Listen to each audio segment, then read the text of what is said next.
What's up, mananap? Today ay mag-unbox tayo ng phone from Globe. It's Y6 2018. So let's get started. Nabili natin ang phone na to ng 4,490.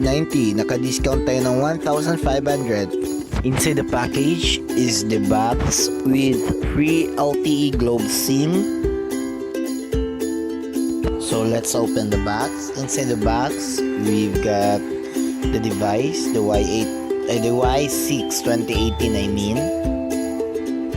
So next is the SIM ejector.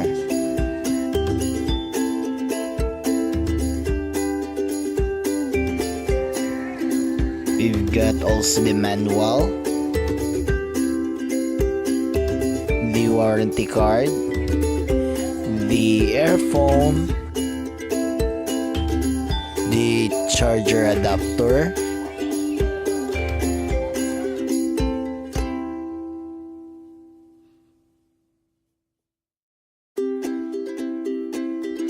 the charger connector, and that's it.